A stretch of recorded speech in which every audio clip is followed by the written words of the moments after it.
Oi, boa noite, tudo bem por aí? Por aqui tudo certo, semana cheia de novidades, de muito trabalho. Que bom que você está aí comigo, viu? Obrigada pela companhia, tá? Hoje eu começo a nossa conversa te contando que 39 funcionários da Câmara de São José testaram positivo para a Covid-19. A maioria está com sintomas leves. Como aumentou muito a procura pelos testes de Covid em toda a cidade, a Prefeitura decidiu que, a partir de hoje, os testes rápidos serão feitos apenas nas pessoas do grupo de risco. Para essa população, os testes estão disponíveis nas UBSs, no Hospital de Clínica Sul e no Hospital Municipal. No caso das pessoas com comorbidades, a orientação é levar o laudo médico que comprove que a pessoa é do grupo de risco. O aumento dos casos de Covid está mudando, mais uma vez, a dinâmica de muitas empresas. E como esse aumento e esse assunto gera uma série de dúvidas, a gente preparou uma matéria que vai te ajudar a esclarecer algumas situações. O quinto dia útil de janeiro chegou dando um susto no RH dessa empresa de logística de Taubaté. Eram funcionários relatando sintomas da Covid-19. Começou aí uma corrida para conseguir achar testes para os funcionários. A gente teve uma grande dificuldade porque os laboratórios aqui da região, a maioria não tinha, estavam todos lotados, acabaram testes. E historicamente, assim, desde o começo da pandemia, a gente nunca tinha feito tanta testagem em tão pouco tempo. Então foi desafiador. A equipe de RH aqui teve que procurar novos fornecedores, parceiros, para que a gente conseguisse testar todo mundo e que o trabalho acontecesse de uma maneira segura. Nesta outra empresa de ônibus, a preocupação com os funcionários também está grande. Em janeiro, 7 pessoas já foram afastadas com Covid-19. Tivemos uma alavancada de pessoas, profissionais já afastados com relação a essa situação, alguns aguardando resultados ainda. Então foi meio assustador, que nós não esperávamos que fosse ter esse aumento assim tão repentino logo no começo do ano. Diante do aumento repentino nos casos de Covid-19, a empresa reforçou os cuidados preventivos, principalmente aqui dentro dos ônibus. Por exemplo, de 2 em 2 dias acontece esse processo aqui, olha. É uma espécie de pulverização, onde o especialista passa um antibactericida em toda a extensão do veículo. A nossa preocupação é muito grande e é mais focado ainda. Vamos lá, quando aconteceu essa situação de repentina assim, parou o pessoal, vamos orientar novamente qual vai ser as nossas tratativas, como vamos retomar esses cuidados que já estavam sendo feitos, mas agora redoblados. E nesta situação de agravamento da pandemia, você sabe quais são os deveres e as obrigações das empresas e dos funcionários? O Dr. Luiz Gustavo, advogado especialista em direito trabalhista e empresarial, vai nos esclarecer alguns pontos. Vamos começar pelo trabalho remoto. Ele explica que o home office é uma boa opção para tentar frear o avanço da Covid-19. Mas no caso do funcionário testar positivo para a doença, a decisão de trabalhar ou não de casa cabe a ele e não à empresa. Se o sintoma for leve, moderado, ele pode optar em trabalhar, opção do funcionário. Porém, se for grave, ele se afasta totalmente das suas funções. Mesmo sendo leve, moderado e ele optar em não trabalhar, a empresa não pode obrigá-lo a trabalhar, uma vez que ele está de licença médica. Já as empresas não são obrigadas a custear os testes da Covid-19 para os funcionários. O teste de Covid deve ser custeado pela empresa somente se for uma obrigatoriedade do poder público ou se a própria empresa exigir. Caso contrário, deve ser arcado pelo próprio trabalhador, pelo próprio funcionário. Mas caso o funcionário esteja com suspeita da doença, mas não consiga fazer o teste, ele deve ficar afastado. Se ele estiver com suspeita, ele deve se afastar para realizar os testes. Se, porventura, o teste positivo, ele continua cumprindo a sua quarentena, mas a obrigatoriedade é do afastamento para salvaguardar a vida dos colegas. O Procon de Jacareí restringiu o atendimento presencial. É uma medida para tentar evitar aglomeração nesse período de aumento de casos de Covid. Se você precisar do Procon, a orientação é entrar em contato com eles pelo WhatsApp. O número é 3955 9130. Vou repetir, 3955 9130. E por falar em Procon, o Procon São Paulo fiscalizou farmácias e laboratórios para apurar casos de cobranças de preços abusivos nos testes de Covid. Fernando Mâncio, é com você. Pois é, né, Marcela? Quem já não foi a uma farmácia ver um teste PCR para saber se estava com Covid ou não, para a pessoa mesmo, para algum parente, algum amigo, chegou lá, o que antes estava custando ali 90, 100, 120, está chegando aí a R$350, até mais, um preço que foi constatado pelo Procon. Sobre isso a gente conversa justamente com o Rubens, que é supervisor aqui do Procon. Rubens, como fica nessa situação? Chegou lá, viu que o preço mais de R$300 um teste, o que antes custava ali R$200 a menos, pelo menos, né? Como fica isso? Isso é preço abusivo? O que acontece com esse comerciante quando o Procon constata que o preço é abusivo? Inicialmente, assim, é um preço que realmente assusta, né? Foi uma elevação significativa. Então, o que o Procon faz é notificar essa empresa para que ela nos forneça as notas fiscais de compra e de venda daquele produto, no caso os testes, né, do PCR e outros. E o Procon faz a análise dessas notas e vê se há uma elevação nessa margem de lucro, uma elevação artificial. Ou seja, o fornecedor, a farmácia ou o laboratório não está simplesmente repassando o custo de aquisição desse produto para o consumidor. Ele viu um aumento, a empresa percebe um aumento na procura e eleva o preço para se favorecer desse momento e aumentar o seu lucro. Algo que a gente até viu no começo da pandemia também, com a questão das máscaras e também do álcool em gel, né? Sim, aconteceu algo muito parecido logo no início, né? E a gente fez a mesma operação, saímos notificando diversas empresas justamente para avaliar se há ou não esse abuso. Também ocorreu na greve dos caminhoneiros com a questão dos combustíveis. Sempre que há uma pandemia, sempre que há uma crise em determinado setor e o fornecedor se aproveita disso para elevar o preço, o Procon intervém para ver se há ou não essa abusividade e se existir, a empresa pode ser multada. Se ficar constatado justamente o abuso, nessa multa é de quanto? E é só a multa que acontece? Isso. Aqui o Procon o que a gente faz é a multa, né? A gente aplica essa penalidade. A multa ela pode ser de R$ 741 até R$9 milhões, a depender do tamanho da empresa. Quem chegou na farmácia, viu que o preço está um pouquinho acima ali, está achando estranho, não sabe se está correto ou não, pode fazer a denúncia para o Procon de que maneira? Pode e deve fazer a denúncia para o Procon. O nosso canal é o 151. Também pode ser feito físico aqui na unidade do Procon ou pelo nosso site, que é o procon.sjc.sp.gov.br.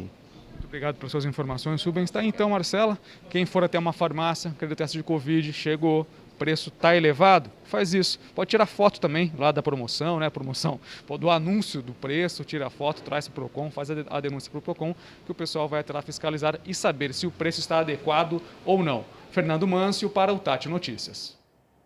Bom ficar sempre alerta, né? No próximo bloco eu quero te mostrar uma matéria sobre máscaras. Você sabe qual que é a melhor máscara para usar? Mas não é só esse assunto no jornal hoje não, tá? Eu ainda vou te passar a previsão do tempo, vou te dar dica de emprego, de férias, tem bastante assunto. Eu volto depois do intervalo, fica aí.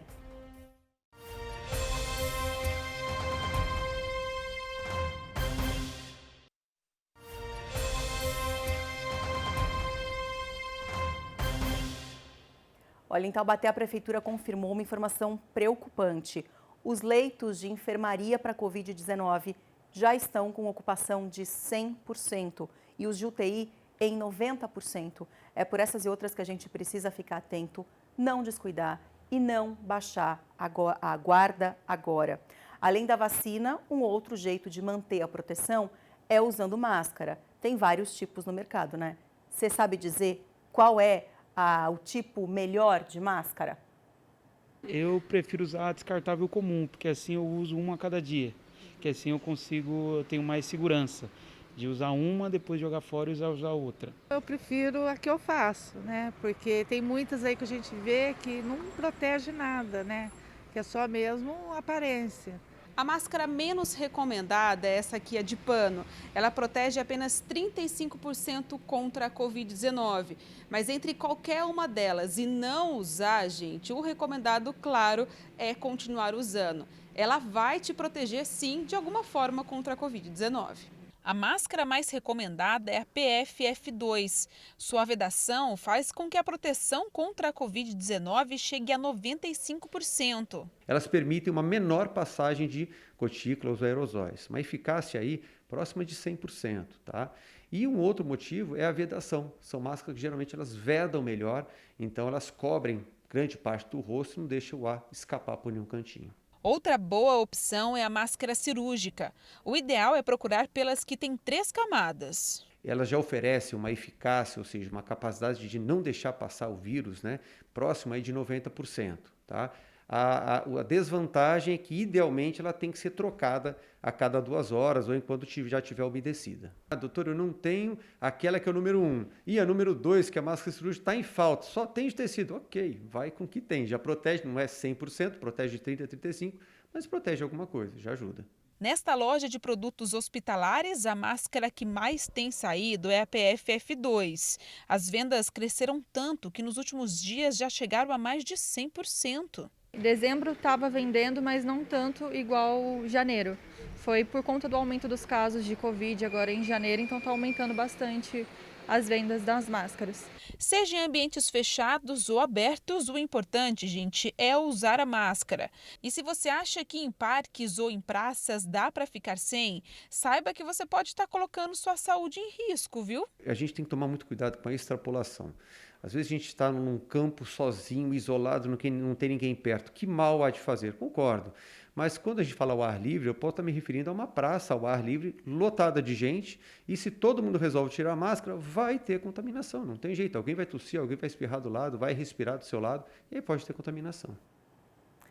Vamos mudar um pouco de assunto agora? Tem mudança na contribuição da taxa de iluminação pública de Caçapava. Quem conta tudo sobre esse assunto é a Gabriela Leite, que esteve mais cedo na cidade. Oi, Marcela, então para o município de Caçapava ter direito à redução dessa taxa de iluminação pública, ele precisa fazer parte de alguns critérios importantes. É sobre isso que a gente vai conversar com o Anderson. Anderson, então, tem alguns critérios mesmo para poder solicitar essa taxa de redução, né? Sim. A pessoa, para solicitar a taxa de redução, ela tem que ser no município de Caçapava, né? Estar cadastrada no cadastro único e estar passando, nesse período pandêmico, alguma situação de vulnerabilidade temporária financeira que foi agravante para ela, e ela pode procurar os nossos serviços, como aumento de uns custos fixos, água, na saúde, algum filho que está naquela casa morando com a família. Então, ela apresenta alguns documentos comprobatórios e nós faremos análise dessa família para ela poder ter o direito da redução. A família, ela procura, né, nossa Secretaria de Cidadania, na Rua Alberto Pinto Faria, ou pelo telefone 3655-6191, onde receberá toda a orientação e os documentos que devem ser apresentados. E essa redução chega nesse valor fixo de R$1?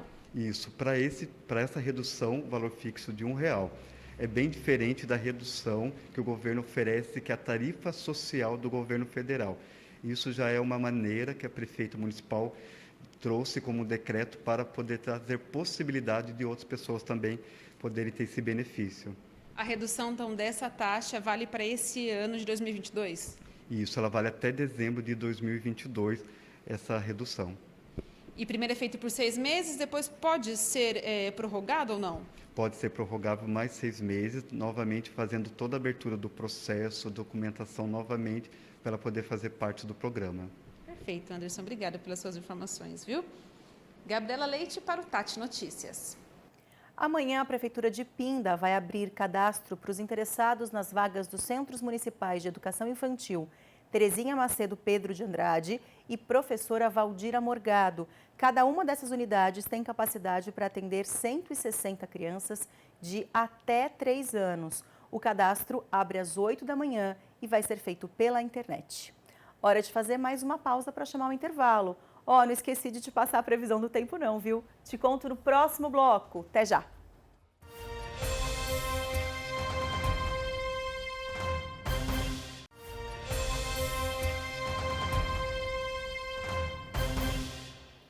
Hoje eu vou falar sobre as vagas de emprego em Guará, a pedido de 2 pessoas e, coincidentemente, as 2 chamam Luiz. O Luiz Antônio mandou mensagem no WhatsApp da TV Tati SBT perguntando sobre oportunidade para controlador de acesso ou para auxiliar de serviços gerais.